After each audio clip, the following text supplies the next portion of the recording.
Everyone, it's Emily Fox. Today's video is going to be the continuation of my 10 days of wearing best-selling foundation at Sephora, and then at the end I will be doing a wrap-up to let you know which ones were the best one, which one were the worst one for me. Today we are testing the Giorgio Armani Power Fabric Longwear High Cover Foundation, and for this foundation it's not a first impression, but I'm still going to do a wear test, show you how it looks like on me, extreme close-ups, bringing you in front of a window and then just wearing it for 10 plus hours just so you can see actually how it wears on my skin. I have combination skin, so my T-zone gets oily, and then my nose, there's a bunch of dehydration, so if you have drier skin, you're gonna see what it would look like on you there. Right now my skin is doing a little bit all over the place because of the weather. It's getting cooler, so my skin is freaking out a little bit. The good news is that because I have a little bit of discoloration everywhere, we're gonna be able to show the amount of coverage the foundation gives. So let me zoom you in, let's do this. So you can probably tell, nothing too crazy going on, just a little bit of discoloration pretty much everywhere. So let's apply a swatch so you can see how much it oxidizes throughout, well, not throughout the whole day, but once it dries. So this is the shade number 5, which sounds a bit dark for me. It is very dark in the bottle, but I feel like it's not that crazy dark. It is my summer shade, but I don't think it's gonna be too crazy for today. Plus I'm wearing a sweater, so we'll blend it down my neck. I'm gonna be applying it with a sponge because I feel like it gives me a more natural finish, which is what I prefer, but at the same time it still gives me enough coverage. So let's do half my face to show you what it looks like. So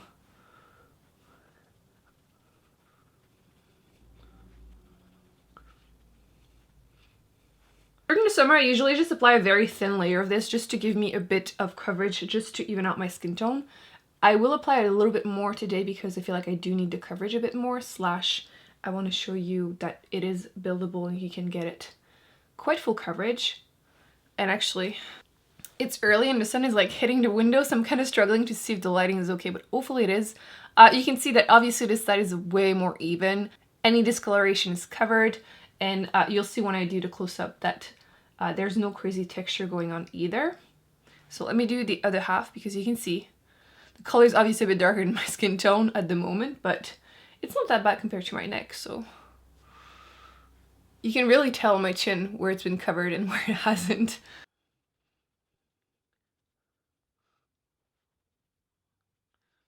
So you know how I said that for me this is a summer foundation? It's because I feel like if you have drier skin or any dry patches, I do feel like it tends to cling on them. Throughout the day, me, because I'm more combination, it's going to become less of a problem because oils are going to start, you know, helping a little bit. But when I zoom you in, you're going to probably be able to tell that my nose is looking quite patchy and there's like dryness visible. This camera doesn't always focus properly, so again, I will bring in from the window, but you might be able to tell that my nose is looking quite dehydrated. There are some dry patches. My chin isn't too bad, so as long as you don't have dry patches, it doesn't cling to them, obviously.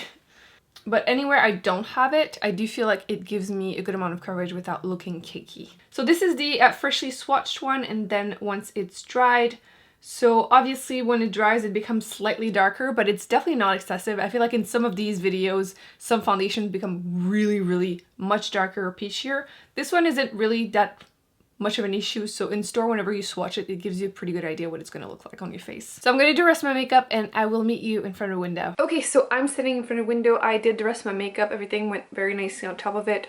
Not patchy considering how dehydrated my skin is, because at this time of the year, as soon as like September hits, even before it really gets cold, my skin usually freaks out.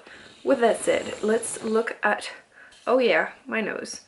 I feel like it's already looking a little bit better. There's definitely some dry patches and some dehydration, which, there you go. So you might be able to tell. I feel like it's getting better already.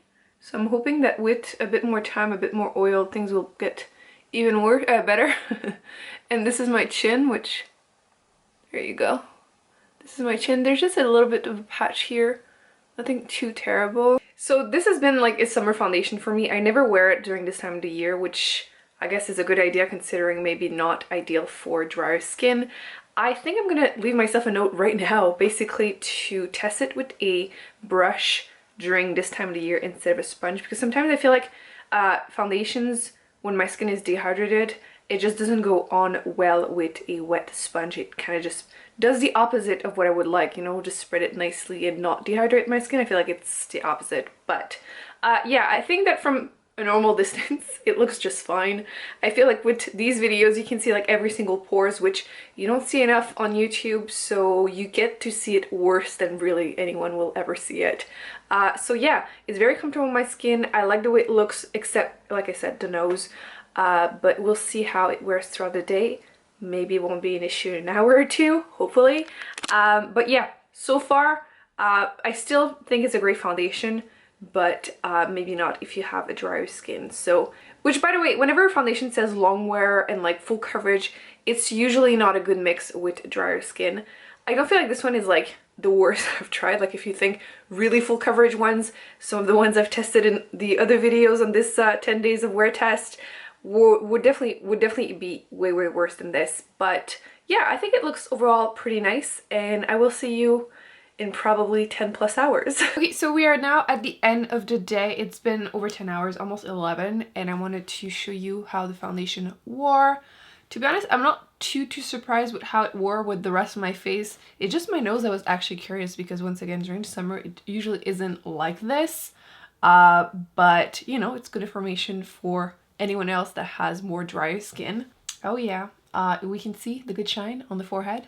The good news though is that even though I am shiny, the foundation did not separate, which is my main thing. Usually I have combination skin, like I said, so I will touch up. Actually, let me grab some toilet paper to blot because it's annoying. As long as it doesn't separate, especially if they start moving around, becoming patchy or clinging to dry patches, then it's a huge no, no matter what the price is. And even more, let's be real, if it's an expensive foundation. But this one doesn't do that, so let me just blot, because usually I will repowder after like 5-6 hours. So after 10 plus, I definitely feel the need to do it, and it makes me feel so much better. As you can see, I'm left with like a little bit of a shine, but like a healthy one. That's kind of the thing with Giorgio Armani. The foundation gives you skin-like finish, and I feel like this foundation definitely does that. The longer I wear it, the better it looks. Obviously, usually I'm able to blot a little bit and repowder, and it wears really nicely long term. However, I'm going to zoom you in, and hopefully you're going to be able to tell the nose is not looking great. So I want to re-mention dry skin, not really for you. Okay, so it looks like it's on so it looks like it is in focus. You can see that my nose is not looking great. So once again, if you have any dehydration, it will not be ideal for you. Same a little bit on my chin. You can see I have a dry patch right there. So overall, I do think that the Power Fabric foundation is long wearing, and that it does give you a good amount of coverage while still looking pretty natural. And you actually don't even need to apply a lot to get that. However, for me, this will absolutely stay as a summer foundation, and I will not be getting a lighter shade for the winter now that I know that it would not work for my skin type for that time. But I do really like it for the summer. So I'm gonna go take this off. I hope you enjoyed this video. Once again, I will link down below the playlist of all the wear tests that I'm doing, and don't forget to subscribe, because I am doing a wrap up at the end of all 10 best-selling foundations that I will have tried from Sephora. Don't forget to give this one a big thumbs up if you enjoyed it, and again, I will be putting more videos on the screen that are coming you check out, and I'll see you in my next one. Bye.